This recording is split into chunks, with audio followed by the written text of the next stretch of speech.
179. Kasih Yesus tak berakhir. Tiada kuasa yang memisahkan. Ia menebusku, korbankan diri, kini ku miliknya. Kini ku milik Yesus untuk selamanya.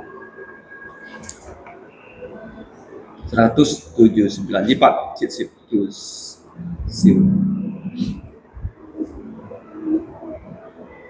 Mulai. Ya.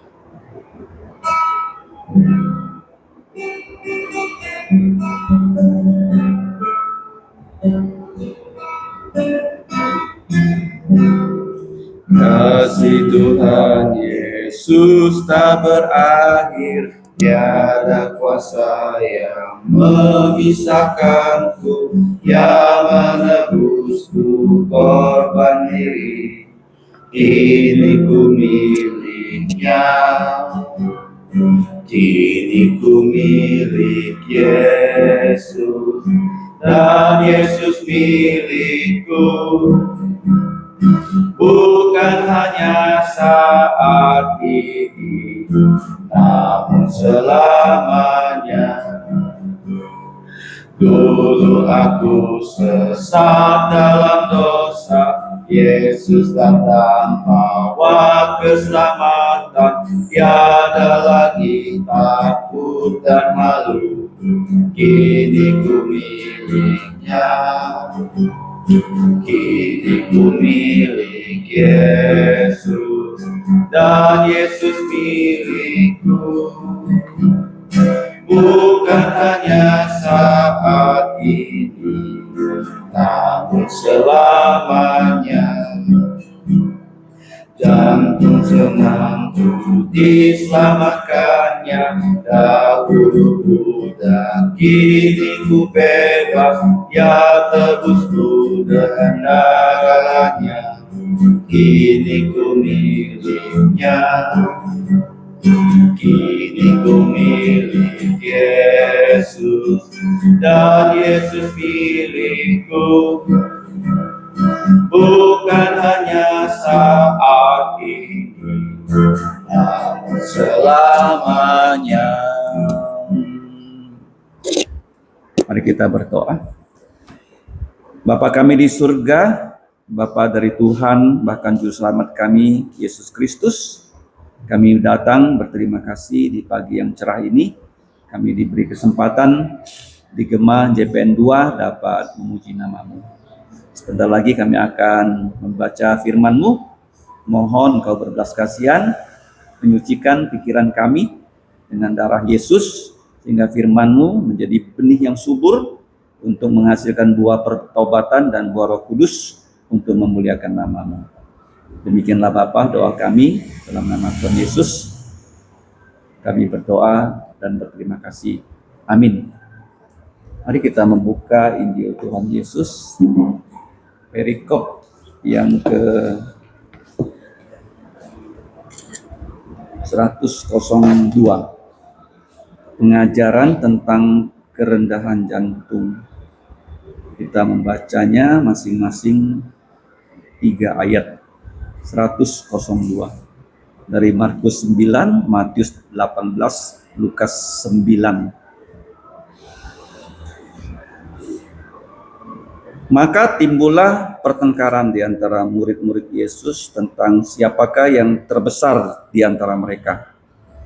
Ketika Yesus sudah di rumah, tetapi Yesus mengetahui pikiran mereka, ia bertanya kepada murid-muridnya, "Apa yang kamu perbincangkan tadi di tengah jalan?" Tetapi mereka diam sebab di tengah jalan tadi mereka mempertengkarkan siapa yang terbesar di antara mereka. Lalu Yesus duduk dan memanggil 12 murid itu, katanya kepada mereka, "Jika seorang menjadi yang terdahulu, hendaklah ia menjadi yang terakhir dari semuanya dan pelayan dari semuanya." Pada waktu itu datanglah murid-murid itu kepada Yesus dan bertanya, "Siapakah yang terbesar dalam kerajaan surga?" Maka Yesus memanggil dan mengambil seorang anak kecil dan menempatkannya di tengah-tengah mereka, sampingnya. Kemudian ia memeluk anak itu dan berkata kepada mereka, Aku berkata kepadamu, sesungguhnya jika kamu tidak bertobat dan menjadi seperti anak kecil ini, kamu tidak akan masuk dalam kerajaan surga. Barang siapa menyambut seorang anak seperti ini di dalam namaku, ia menyambut aku. Dan barang siapa menyambut aku, bukan aku yang disambutnya, tetapi dia yang mengutus aku. Karena yang terkecil di antara kamu sekalian, dialah yang terbesar. Kata Yohanes kepada Yesus, Guru, kami lihat seorang yang bukan pengikut kita mengusir setan demi namamu. Lalu kami cegah orang itu, karena ia bukan pengikut kita. Tetapi kata Yesus, jangan kamu cegah dia, sebab tidak seorang pun yang telah mengadakan mujizat demi namaku dapat seketika itu juga mengumpat aku. Barang siapa tidak melawan kita, ia ada di pihak kita. Aku berkata kepadamu, sesungguhnya barang siapa memberi kamu minum secangkir air oleh karena kamu adalah pengikut Kristus, dia tidak akan kehilangan upahnya. Kita bersyukur ya bahwa kita bisa diajar kembali dari pengajaran Tuhan Yesus tentang kelemah lembutan dan kerendahan dari lubuk jantung. Nah, ini yang menjadi tujuan pelatihan yang Yesus adakan, seperti di FEBC ya, selalu ditekankan oleh pendiri FEBC, Pendeta Timotito. Dia mengatakan tujuan belajar teologi menurut Johannes Calvin adalah humility, kerendahan jantung. Nah, kalau kita lihat murid-murid Yesus, sebenarnya mereka bukan orang-orang yang luar biasa ya. Tidak ada di antara mereka yang ahli Taurat. Mereka kebanyakan nelayan dengan status sosial yang boleh dikatakan bukan kaum elit.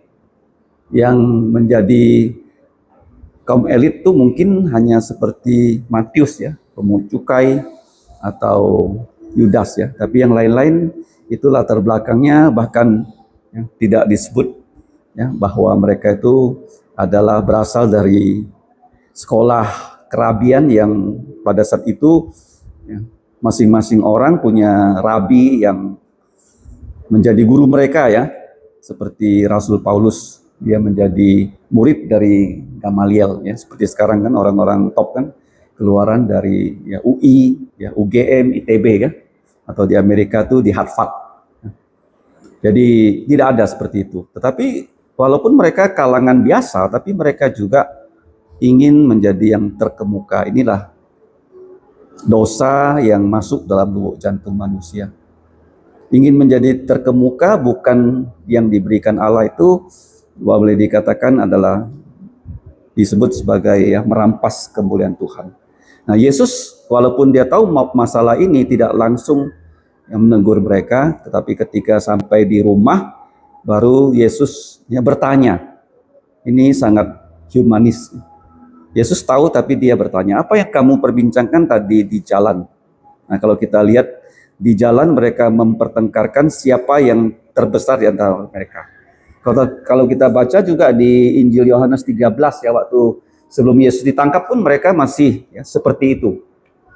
Masih seperti itu. Jadi manusia itu ingin yang menjadi yang lebih utama daripada yang lain. Nah, kemudian Yesus memanggil ke-12 murid. Nah, kenapa 12 murid ya? Karena Israel itu sebenarnya punya 12 suku, masing-masing mereka ada pemimpinnya. Tapi menurut perjanjian lama, mereka itu menjadi pemimpin yang bukan membawa rakyat Israel mengenal Yesus. Justru ya, orang-orang Yahudi ini menciptakan agama yang tidak sesuai dengan desainnya. Apa itu agama Yahudi? Agama Yahudi itu melakukan bukan hanya hukum Taurat loh, hukum Taurat yang mereka rancang. Mereka paling pandai membuat aturan. Ya, hukum Taurat itu ada 24 volume. Apa yang dapat dilakukan, apa yang tidak dapat dilakukan. Ya. Satu volume saja itu dipelajari 2,5 tahun, bayangkan. Jadi mereka ya betul-betul yang menambah kitab suci. Jadi yang menambah kitab suci itu bukan Roma Katolik loh yang pertama. Ini orang Yahudi. Sehingga mereka ya, seperti orang Yahudi itu apa yang mereka paling andalkan, tahu nggak? Hari Sabat. Kalau pada hari Sabat tuh mereka berpakaiannya. Kalau rabi itu punya pakaian tersendiri, ya. Ahli Taurat punya pakaian tersendiri. Jadi mereka dengan pakaian mereka mereka menampilkan diri itu berbeda dengan orang biasa. Jadi mereka sangat sombong dan mereka membuat sabat itu ya sebagai beban apa? Ya beban loh. Kenapa? Karena begitu banyak aturan yang nggak mungkin diikuti, pasti gagal punya. Nah, kalau kita lihat ya, Yesus berkata apa? Matius 11 ayat 28. Apa dia bilang? Coba kita buka ya, Matius 11. Itu sebenarnya bukan karena mereka itu dihimpit ekonomi, bukan loh. Mereka bukan dihimpit ekonomi. Yesus mengatakan ayat 28, marilah datanglah kepadaku semua yang letih lesu dan nah ini beban berat. Beban beratnya apa? Orang Batak, orang Nias, itu bebannya sangat berat. Kalau mau menikah itu harus punya uang ratusan juta baru bisa pesta. Berat nggak bebannya? Sangat berat. Orang Yahudi ya. Jadi semua yang bebannya berat ini pemimpin itu memberikan ya rakyat mereka dengan beban yang berat. Aku memberi kelegaan kepada kamu. Ya, kelegaan di sini adalah istirahat ya. Karena memang ya dengan melakukan beban-beban itu bukannya membawa mereka bisa masuk surga, justru masuk neraka. Nah, kemudian Yesus mengatakan, "Pikulah kuk yang kupasang dan belajarlah padaku karena aku lemah lembut dan rendah jantung dan jiwamu akan mendapatkan apa? Ketenangan." Terakhir coba baca 30. Sebab kuk yang kupasang itu enak dan bebanku ringan. Apa itu beban dari Tuhan? Kabarkan Injil ya, buat orang percaya Yesus, dan setelah itu kita mampu berbuat ya yang Tuhan perintahkan pada kita. Kalau sebelumnya tuh bukan. Jadi orang Farisi itu justru menciptakan agama yang membuat orang-orang Israel itu justru semuanya masuk neraka. Paham ya? Jadi kita bersyukur ya bahwa di dalam pembacaan kita tadi, nah kita melihat ya, Yesus memanggil ke-12 murid yang latar belakangnya biasa-biasa dan berkata kepada mereka, jika seorang ingin menjadi yang terdahulu, hendaklah ia menjadi yang terakhir dari semuanya. Bahkan di sini kamu lihat ya, dan pelayan dari semuanya. Nah, Yesus sendiri memberi contoh kan, ia datang bukan untuk ya dilayani, tetapi untuk melayani, bahkan memberikan nyawanya sebagai tebusan untuk banyak orang. Nah, pada waktu itu apa yang Yesus buat ya? Ya, karena pertanyaan siapakah yang paling besar dalam kerajaan sorga? Yesus memanggil, ini coba lihat ya, dia bukan memanggil jenderal bintang 5 untuk ditampilkan. Loh ini loh kalau kamu mau besar jadi seperti jenderal ini. Bukan. Ya, dia tidak memanggil seperti profesor, tapi dia memanggil seorang anak kecil dan menempatkan di tengah-tengahnya, di sampingnya. Kemudian Yesus bahkan memeluk anak itu dan berkata ya, sesungguhnya jikalau kamu bertobat, ini penting ya, bertobat dari apa di sini?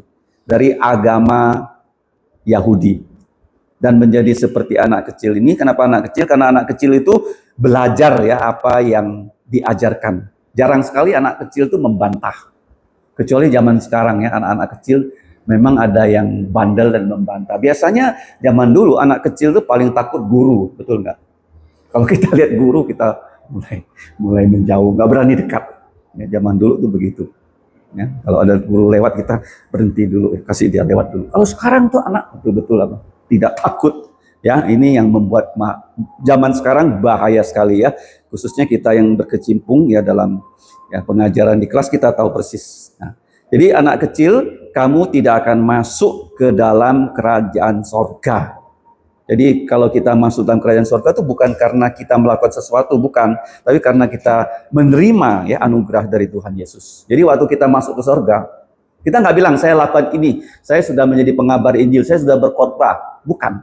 Kita bisa masuk karena apa? Yesus yang sudah mengorbankan diri untuk kita.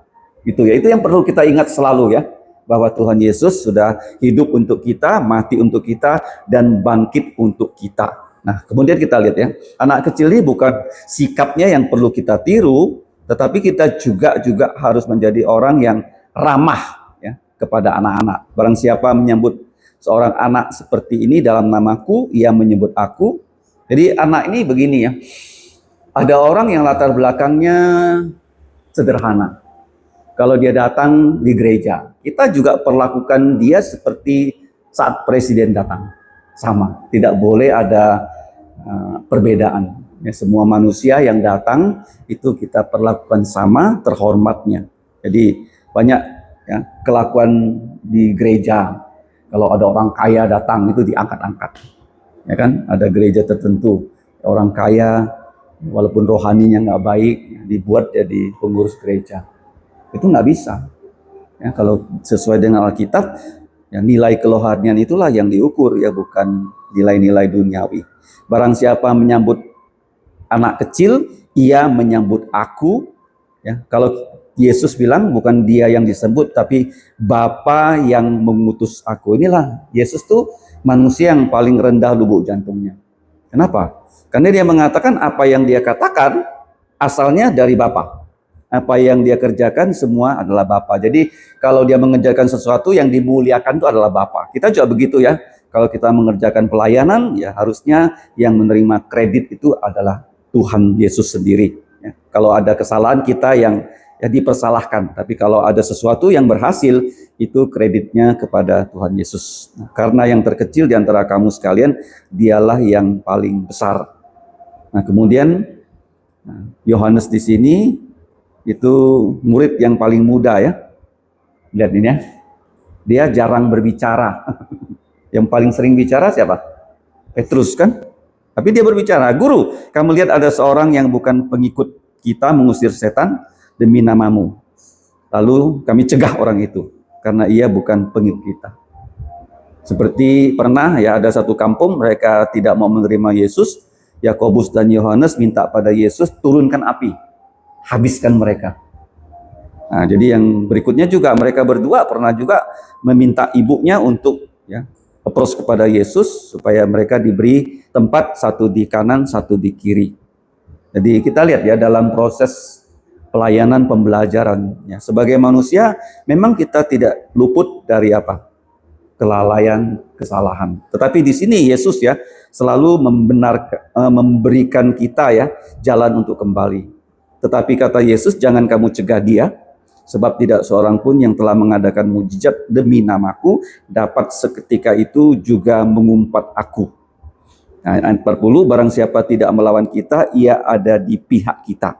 Nah, kemudian yang terakhir, aku berkata kepadamu, sesungguhnya barang siapa memberi kamu minum secangkir air oleh karena kamu adalah pengikut Kristus, ia tidak akan kehilangan upahnya. Ya, seringkali kita diingatkan ya bahwa kalau kita melayani Tuhan di zaman sekarang, upah yang pertama apa? Hari ini bisa melayani, besok bisa melayani. Atau minggu ini kita bisa besuk PI, minggu depan bisa besuk dan PI, itu udah upah. Kemudian upah yang sesungguhnya itu waktu Yesus datang kedua kali. Ya, karena dia mengatakan ada upah kelasnya emas, kelasnya perak, kelasnya adalah batu-batu yang sangat indah. Ya. Jadi kita terus melayani di muka bumi sama dengan yang Tuhan Yesus lakukan ya, sampai ya ia naik ke sorga, ya terus melayani. Jadi kita bersyukur untuk melayani modalnya hanya satu, yaitu kita bertobat dan kita punya lubuk jantung yang selalu bersandar Tuhan. Itulah pelayanan. Mari kita berdoa. Bapa, kembali kami bersyukur bahwa keteladanan utama kami adalah Tuhan Yesus. Dan kami bersyukur juga Tuhan Yesus telah menolong kami dan juga menolong para rasul yang kadang-kadang kami menyimpang karena kami egois, kami adalah orang yang sudah jatuh dalam dosa, memiliki sifat-sifat lama seperti iblis dan kawan-kawan, yaitu dosa pertama, dosa kesombongan. Tolonglah kami ya Bapa menjadi manusia yang lemah lembut dan rendah jantung, sehingga kami selalu menjadi seperti anak kecil yang selalu belajar dari Tuhan Yesus, sehingga kami semakin memberikan ya, suatu hal yang menyenangkan lubuk jantung-Mu. Terima kasih Bapa, kami serahkan hidup kami ini, ampuni segala dosa kelemahan kami. Dalam nama Tuhan Yesus kami berterima kasih dan berdoa. Amin. Untuk Pak Rudi, apa pokok doanya? Kan akar itu barang-barang SD segala datang kepada tuliskan karena kalau kayak latihan doa atau kan kalau memang di aula habis saya kan situ aja yang nggak terlalu banyak atau lampu listrik AC kan biasanya itu nggak terlalu banyak tidak sama sih kalau kan ada selesai Berarti besok bisa masuk lagi. Doakan pembayaran hari ini, doakan juga untuk persiapan pelayanan besok. Saya dengan PJP akan melayani dengan firman. Doakan juga untuk proses pemindahan data ke narkotik hari Senin. Semoga orangnya bisa ketemu dengan orangnya. Ada 2 orang yang sih bisa ditemui, semoga salah satunya bisa ketemu lah, bisa tolong supaya ini bisa masalah ini juga bisa selesai. Itu aja sih. Terima kasih. Penginjilan dan pembesukan kita dalam berjalan dengan baik. Doakan kesehatan kita semua agar Tuhan berikan kesehatan besok kita bisa melayani Tuhan. Kita bersyukur bahwa ini sudah minggu yang terakhir ya di bulan Juli. Kita berdoa untuk pelayanan besok baik di pagi hari maupun di sore hari.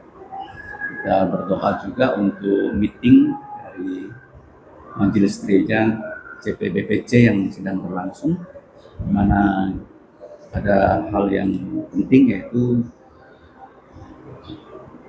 proposal supaya Carita bisa diberi green light untuk mendaftar FBC. Kalau green light itu sudah disampaikan, maka kita dapat membantu dia untuk mengurus visanya. Dan juga kita berdoa juga untuk pembangunan SMP, SMA. Khususnya SMP kan perizinannya harus kita langsung cepat proses. Dan supaya Tuhan menolong SKC ini benar-benar untuk memuliakan nama Tuhan dalam hal membawa sebanyak-banyaknya orang belajar supaya bisa percaya Yesus.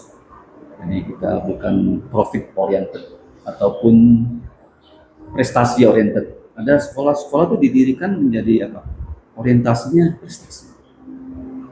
Nah itu bahaya sekali. Sekolah Kristen banyak seperti Immanuel itu sudah orientasinya prestasi. Kita bukan, ya. Kita nggak mau hanya cingklong di mata manusia, tapi kita bobrok di mata Tuhan. Nah, jangan sampai itu ya, seperti virus ya menghinggapi sekolah kita. Nah itu memang satu perjuangan ya. Ya kita mau mutu juga perlu finance dan seterusnya. Jadi, dan jangan sampai kita kehilangan tujuannya dari sekolah ini ya, bukan untuk menjadi ya, seperti sekolah Kristen sekarang yang terkenal bukan, sama sekali bukan ya. Kita mau yang dari sekolah ini banyak yang bisa percaya Yesus dan diantara mereka banyak yang kalau dapat Tuhan panggil menjadi hamba-hambanya. Itulah tujuannya dari sekolah ini. Dan yang berikutnya doakan juga untuk bulan Juli ya, Agustus masih kemarau nih kan. Kalau September baru kita harapkan hujan lebih lebat ya. Kita mohon Tuhan menolong kita diberi kesehatan dan dapat melayani. Kita doakan lebih banyak yang percaya Yesus baik di Kuburaya dan di sini di Serdang dan Santan. Kita doakan semua ini. Mari kita buka suara dan kita berdoa. Bapa, kami datang berterima kasih untuk Tuhan Yesus yang sudah datang ke bumi untuk menjadi juru selamat kami dan juga menjadi teladan dan juga menjadi rasul utama yang kami dapat contoh untuk kehidupan kami dan pelayanan kami. Kami bersyukur Bapa kami anak-anakmu yang sudah bisa menjadi orang percaya dan kami juga para hambamu yang semoga juga menjadi pelayanmu selama kami bernafas di bumi ini. Kami bersyukur untuk keluarga Peggy, kiranya penolong dia, istrinya, dan Vincent, dan mereka dipakai oleh Engkau untuk melaksanakan.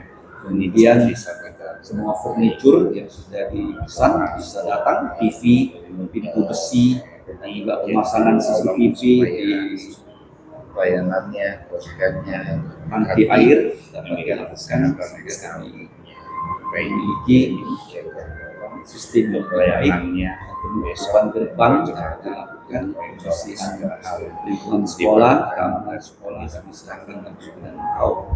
Kami juga berdoa untuk pemasangan gorden dan juga kami berdoa untuk pemasangan wastafel dan juga pantry dan semua yang masih harus dilaksanakan dapat dilakukan sesuai dengan ekonomi Engkau. Kami bersyukur untuk semua fasilitas yang sudah Engkau berikan. Kiranya fasilitas ini dapat dipakai untuk memuliakan nama-Mu, kirimlah kepada murid untuk belajar, supaya mereka bisa percaya Yesus dan di antara murid panggilan mereka menjadi hamba-Mu untuk memperluas kerajaan-Mu di muka bumi. Dan juga kalau PI Jakaria yang bisa bergabung, minggu lalu sempat sakit tapi Engkau memberikan kesehatan. Kami berdoa untuk dia, istrinya, putrinya, kiranya keluarga ini memuliakan nama-Mu. Kami berdoa untuk pelayanannya besok, menyampaikan firman-Mu bersama PIJP, berikanlah kuasa Roh Kudus agar mereka menjadi juru bicara-Mu yang menyampaikan perintah-perintah-Mu kepada semua anak-anak-Mu untuk dilaksanakan. Bapak kami juga bersyukur ya untuk Dapodik yang sudah memberikan satu berkas yaitu pengharapan pemindahan langsung dari Dignas. Hanya 2 orang yang punya otoritas bisa ada di kantor pada hari Senin untuk membantu proses ini dapat dilangsungkan dengan cepat dan lancar. Kami juga bersyukur untuk PIJP, istrinya yang sama-sama melayani Engkau di gereja dan di sekolah, dan juga kami menyerahkan Ciaca yang memulai usahanya, kiranya Engkau menyertai, dan juga Artian yang akan kuliah bulan depan, Engkau juga memberkati, dan juga untuk ini dan juga untuk putranya yang sulung, kiranya Engkau menolong kehidupan mereka dan memuliakan seluruh. Maka kami menyerahkan kebaktian besok dan juga kebaktian pagi dan petang, kiranya semua yang bertugas melayani Engkau dapat diurapi untuk melayani Engkau sehingga nama-Mu dimuliakan. Sebentar lagi kami akan masuk dan PI, kiranya Engkau menjadikan kami sebagai saluran berkat rohani kepada mereka yang belum percaya dengan Injil, kepada mereka yang sudah percaya dengan firman-Mu, sehingga kerohanian orang-orang yang kami kunjungi bisa bertumbuh dan berkembang.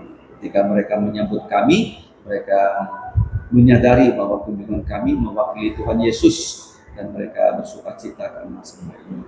Bapak kami bersyukur, dan juga untuk meeting dari Majelis Gereja CPDPC, kiranya Engkau menolong keputusan-keputusan yang diambil dalam setiap item bisa memuliakan nama-Mu, khususnya untuk persetujuan dari Carita untuk mendaftar sebagai mahasiswi FEBC dapat diperlancar sehingga dalam waktu dekat dia bisa mengurus visanya untuk sekolah di bulan Januari kalau Engkau kehendaki.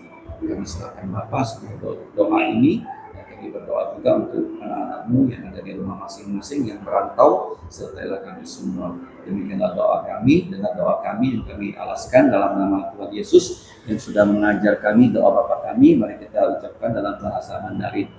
我们在天上的父，愿你的父尊的名圣，愿你的国降临，愿你的旨意行在地上，如同行在天上。我们的用的饮食，今日赐给我们，愿我们的债务我们在不叫我们见识上，救我们脱离凶恶，因为国度、权柄、荣耀是你的，直到永远。阿门。